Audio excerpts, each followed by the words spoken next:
الحمد لله والصلاة والسلام على رسول الله وعلى آله وأصحابه أجمعين والتابعين لهم بإحسان إلى يوم الدين. أما بعد, tunaendelea na risala yetu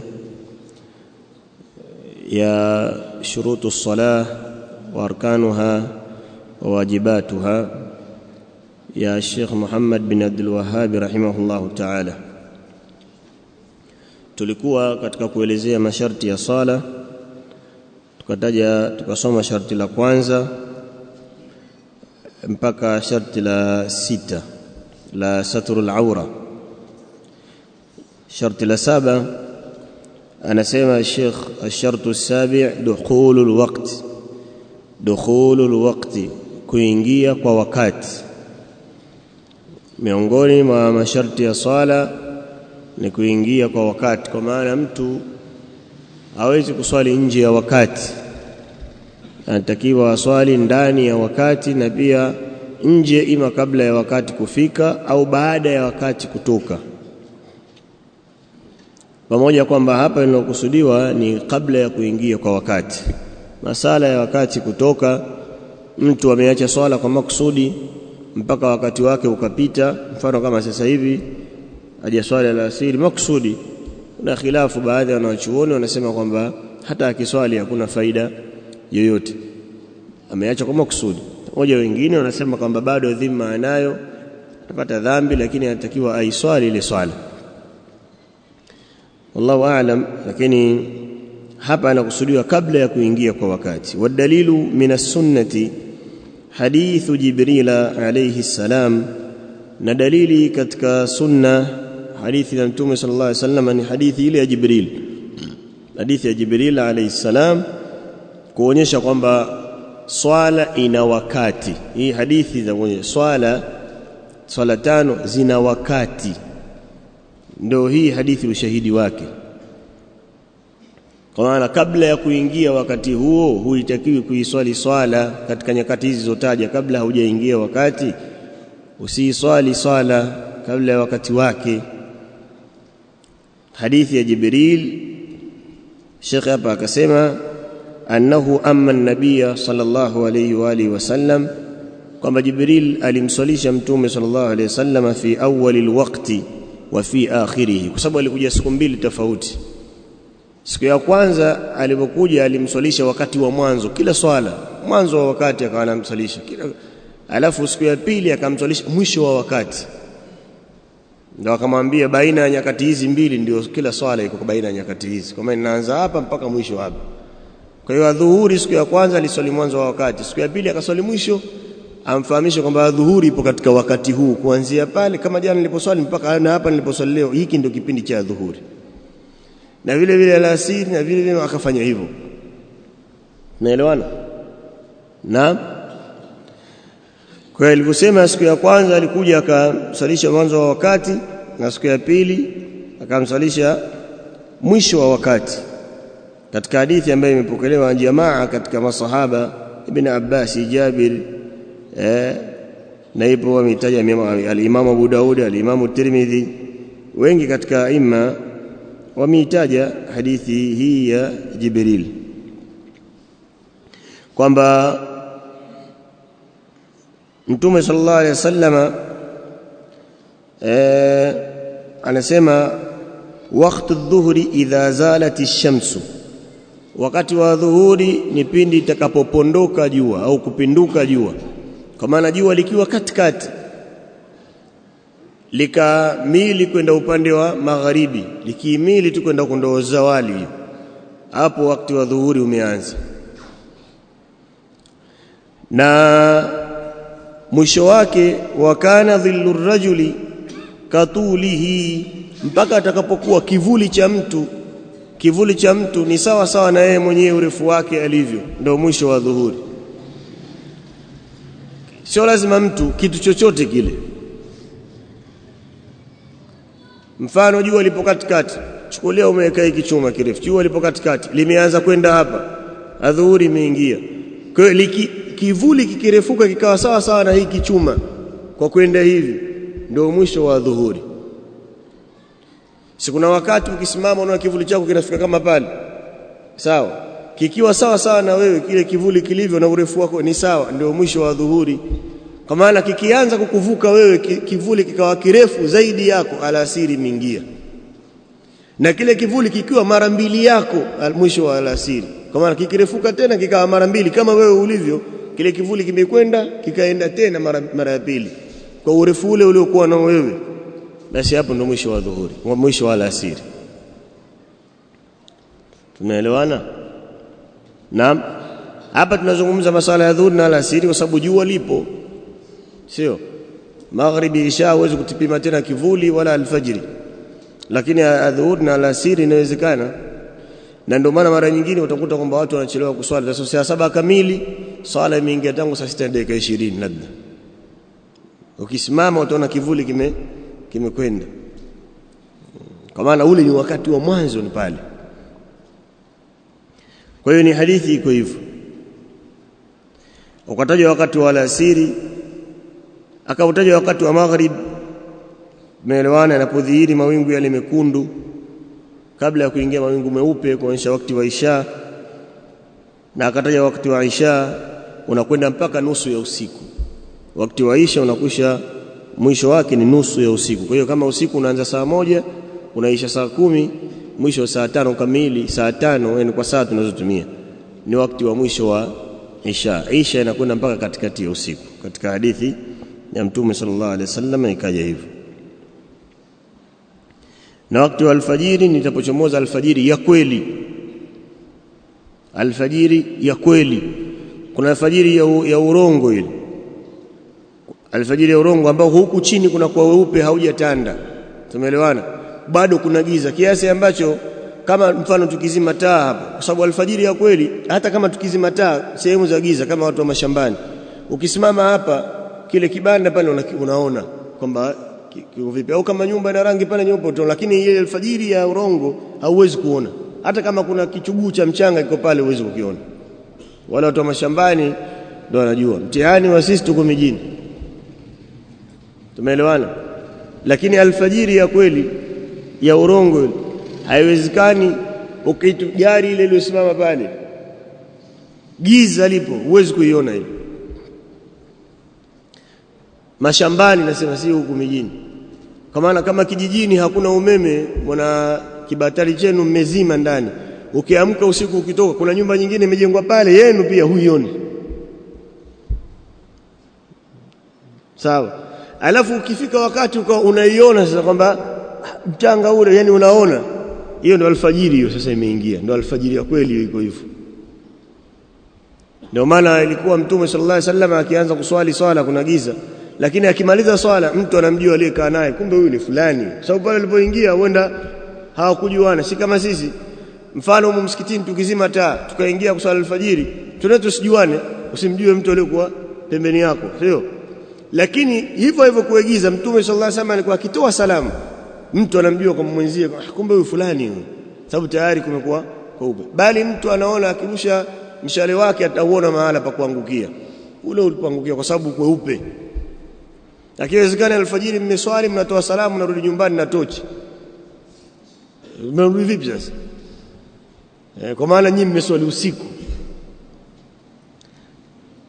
Kwa hiyo tambii kwa waadhini, tambii kwa maimamu pia katika swala ambazo wanaswali, kama vile watu magharibi wanavyoswali usiku. Na pia wengi katika maimamu sijajua tatizo nini, lakini magharibi wanasoma sura refu, na utaratibu wa Mtume sallallahu alaihi wasallam ni kusoma kuanzia wadhuha mpaka mwisho. Magharibi mara nyingi alikuwa anasoma hivyo, mara chache ndio alikuwa anaweza kusoma, kwa sababu swala magharibi iko baina, muda mrefu inakuwa fupi, lakini baadhi ya nyakati unaweza kufanya refu. Ndio swala magharibi ilivyo, iko katika aina utaratibu uko hivyo. Lakini watu wengi hawapendi kusoma juzuu amma, na hasa wakati wa magharibi, wakati wa isha. Sasa utafanyaje? Wakati wa magharibi wa isha ndio sehemu zake hasa za kusoma sura kwa utaratibu kama zile qisar, sio ambazo tiwali zile qisaru zile al-mufassal ndio zinasomwa wakati huo. Sura fupi, aya zake fupi na idadi yake pia ni chache. Aya yenyewe ukiangalia fupi na idadi ya zile aya kwenye sura ni chache. Kwa hiyo pia maimamu wawe makini katika hilo, kufanya tatbiki ya sunna na Mtume sallallahu alaihi wasallam. Narudi katika maelezo. Kwa hiyo hadithi ya Jibril ambaye alimswalisha amma, kwa maana ya uimamu, amma alikuwa imamu wake, alimswalisha Mtume sallallahu alaihi wasallam. Ndio maana tukasoma amma nabiyya. Ukisoma amma nabii itakuwa Mtume ndo alikuwa imamu, lakini amma Jibrilu an-nabiyya, kwa maana nabii maf'ul bihi mansub. Amma an-nabiy sallallahu alaihi wasallam fi awwal al-waqti, katika mwanzo wa wakati, wa fi akhirihi, na mwisho wake. Faqala, alafu siku ya pili alivomswalisha ule wakati wa mwisho akamwambia, ya Muhammadu, as-salatu baina hadhaini al-waqtayn, swala iko baina ya nyakati hizi mbili. Kwa hiyo dhuhuri ndio kuswalisha jana na hii leo, hapa sehemu hii baina pale na hapa ndio swala ya dhuhuri iko hapa. Na alasiri ile mwanzo wakati jana niliposwalisha na ile nimeswalisha mwisho, pale ndio pana alasiri, mtu anaweza kuswali pale bado yuko ndani ya wakati. Hivyo hivyo na swala nyingine. Akamfahamisha kwamba mtu akiswali wakati yupo ndani ya wakati. Kwa hata kama mtu atapita na swala alfajiri kwa jamaa, watu washaswali, yeye akaswali peke yake, lakini bado jua halijachomoza, kwa maana wakati wa alfajiri upo, anahesabiwa si kwamba ameswali nje ya wakati, anaswali adaan, sio qadaan, sio analipa, anaiswali swala katika wakati wake. Watu wa makini katika hilo.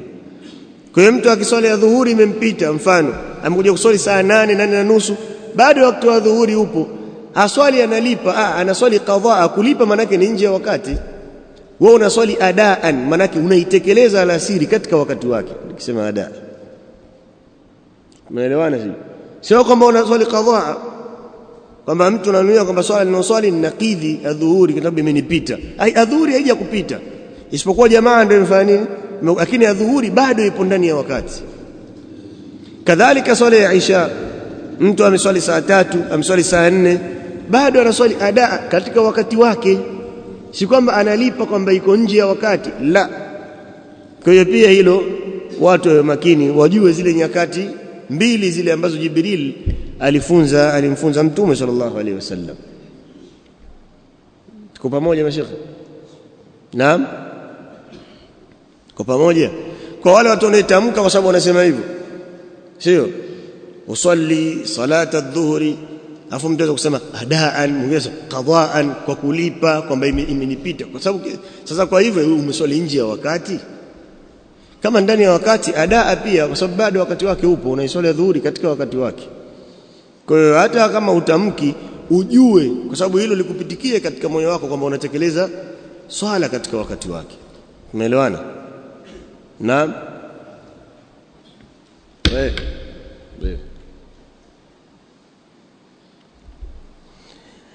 طيب. فقال أقسم يا محمد والصلاة بين هذين الوقتين. وقوله تعالى، نقولياك الله تعالى هي نلشانيني قال يسمى والدليل من السنة حديث جبريل. sawa.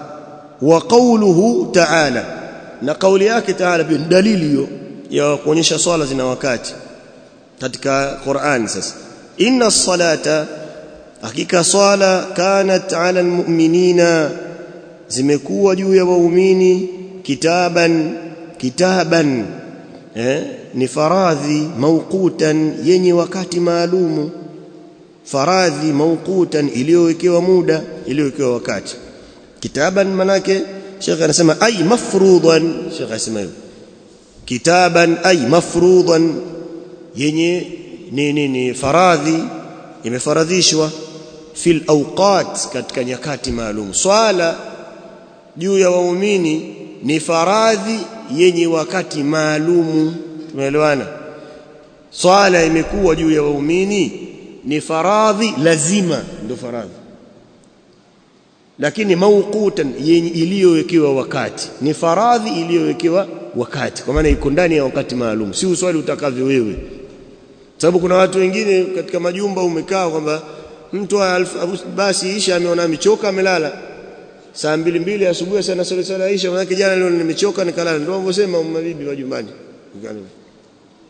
anaswali Isha yake saa 2 asubuhi, sababu sio kwamba amesahau, alichoka jana.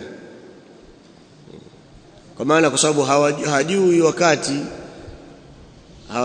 wakati. Naam, wa dalilul awqati qawluhu ta'ala, na dalili ya nyakati ni kauli yake Taala. Yeye sio nyakati zote tano. Sasa hizo nyakati hapa anataja kwamba ni faradhi yenye wakati maalum.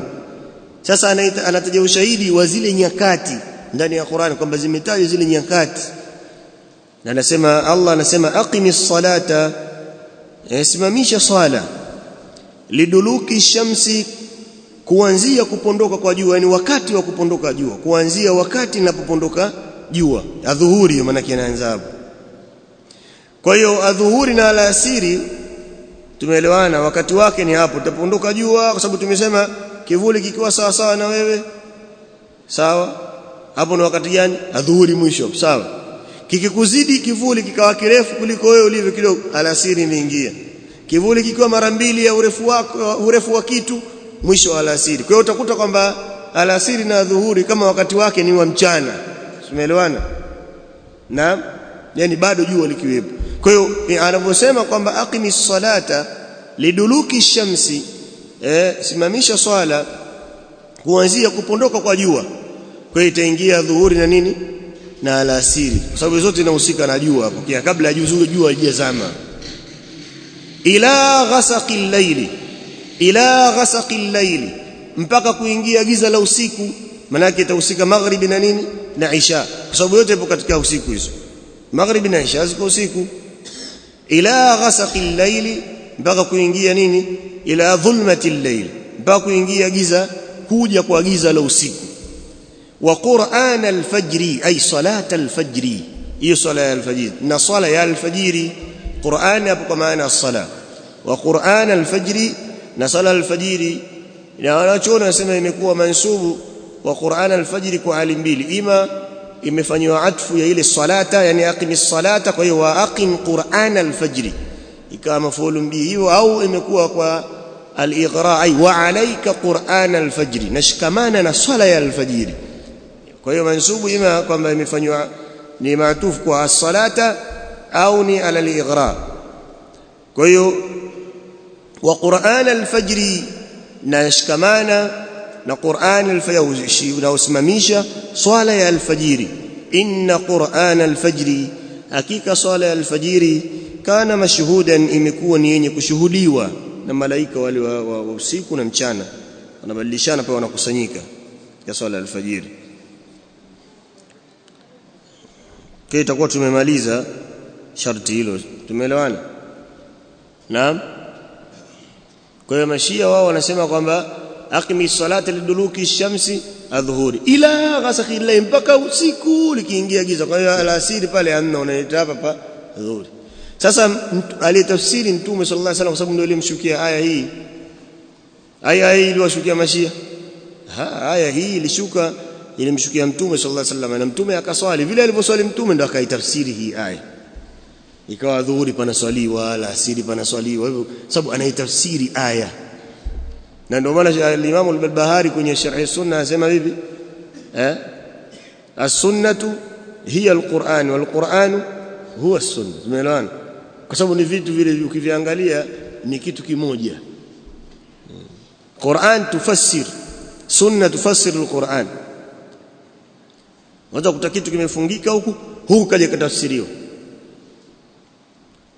Uwezi kutakuta inatafsiriwa na vitendo vya Mtume sallallahu alaihi wasallam vinatafsiri, kwa sababu hata kwenye Qur'ani kuna aya inasema thumma atimmu siyama ila al-layli, kisha kamilisheni funga mpaka laili. Mashia wanafuturu usiku, nyota zikianza kutoka, kama Mayahudi ndio wanafanya, lakini sisi tunasema jua likizama. Sasa sema thumma atimmu siyama ila al-layli, ikoje hii?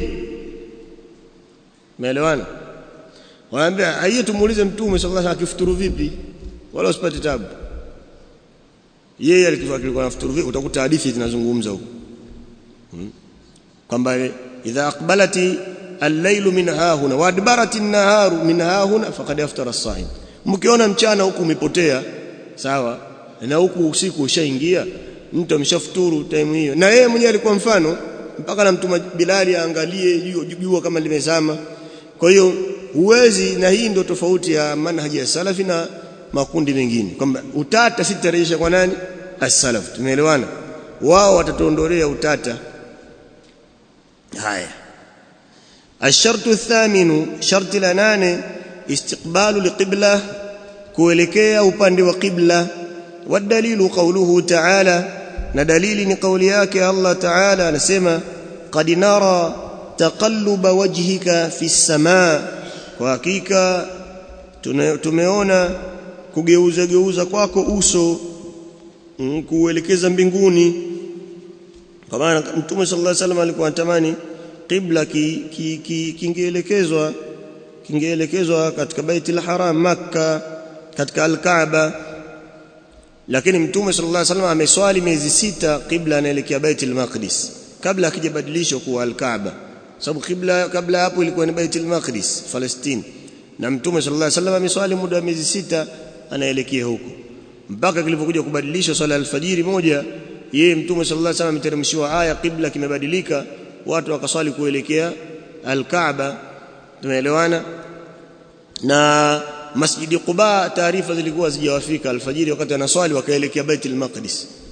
Bwana mmoja aliswali akapita pale, akamwambia jamani, imeteremka aya, qibla kimebadilishwa, na imamu akatoa mshaswali rakaa moja, akageuka yule imamu. Yani lazima ahame aende mbele, sababu akigeuka itabidi awe nyuma yao, sio kama hapa mkigeuka nyote, si imamu itabidi awe nyuma, nyinyi mshageukia huko. Sasa kama kimebadilishwa, lazima imamu ahame aende mbele na wale wageuke. Wale wanaweza kugeuka vile vile, wasafu ya kwanza kwa wa mwisho, na wasafu ya mwisho itakuwa wa kwanza, bila shaka itakuwa ni hivyo. Na wakageuka, akamalizia akaambia jamani, kibla kimebadilishwa, watu wanaelekea Makkah. Kuelekea kama sisi tumeelekea upande huu ndio wenye Al-Kaaba, si kwamba imamu anaposimama akienda mpaka ataigonga Al-Kaaba, la, iko upande huu. Kwa inawezekana iko kwa huku, lakini iko huku tulikoelekea. Tumeelewana? Kuna watu wengine hapo walipo Al-Kaaba inaonekana ipo huku, kuna wengine hapo walipo ipo huku, kuna wengine ipo huku, kwa namna jiografia yao ilivyo, mji wao ulivyokaa. Kwa hiyo kwa aliyekuwa mbali, yeye ataswali kuelekea upande, kwa anayeswali pale pale Maka anaiangalia Al-Kaaba. Sasa ndio kibla chenyewe ndio kile, atafanyaje sasa? Au ataangalia chini? Kibla si ndio hicho hapo kiko mbele yako, wala mtu hawezi kuswali juu ya Al-Kaaba, ndani anaweza kuswali, utaelekea ile ndo, yani hii ndo kibla yenyewe. Kwa hiyo ukiswali kama hapa inabidi uangalie ndio hii kibla, taiangalie ile kibla. Kwa hiyo Sheikh anasema hapa katika aya, Sheikh ametoa ushahidi wa kwamba kuswali lazima mtu aelekee upande wa qibla kwa aya qad nara taqalluba wajhika fi as-samaa, katika surati al-Baqara aya 144. Allah subhanahu wa ta'ala anasema kwa hakika tumeona kugeuza kwako uso wako, taqalluba wajhi, uso wako mbinguni, kugeuza mbinguni.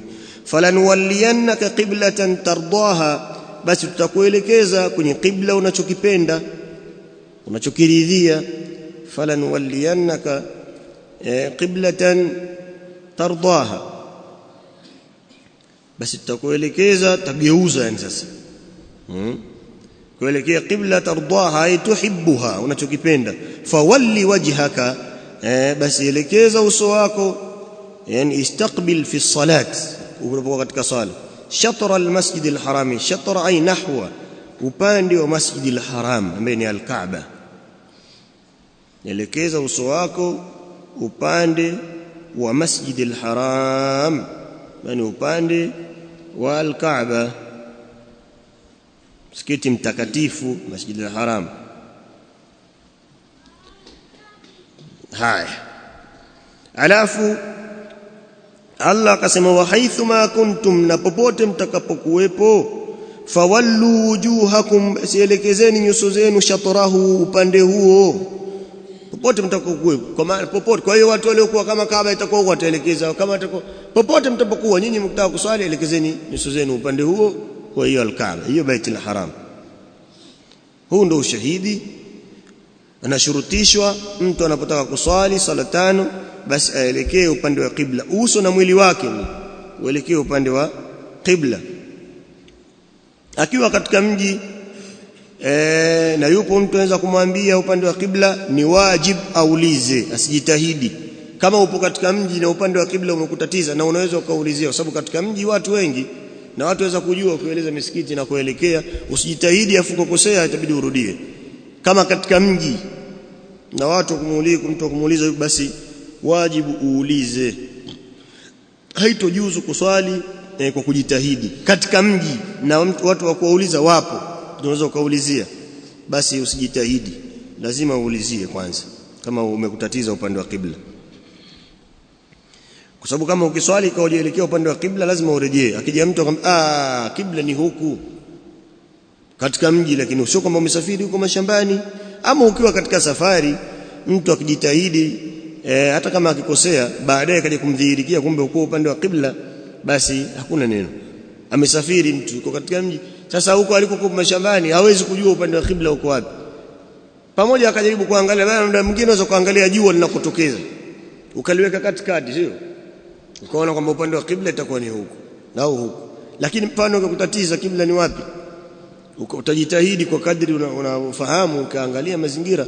Sasa mfano ukiswali ukagundua kwamba baadaye kukubainikia kwamba kule siko qibla, upande wa qibla, basi hapo umesameheka. Sio mjini, lakini hiyo ni masala ya mtu akiwa safari. Haya, fattaqullaha mastata'tu. Na vile vile swala za sunna kwa mtu akiwa safari anaweza kuswali kwa upande wowote ule akiwa katika kipando, hata kama sio upande wa qibla. Akiwa katika kipando yuko safarini, swala za sunna anaweza kuswali kwa kuelekea upande wowote ule. Hiyo takhfifu imekuja hivyo, imethibiti katika sunna. Na ikiwa wepesi kwamba kile kipando chake anaweza kukisimamisha akaelekea qibla akapiga takbir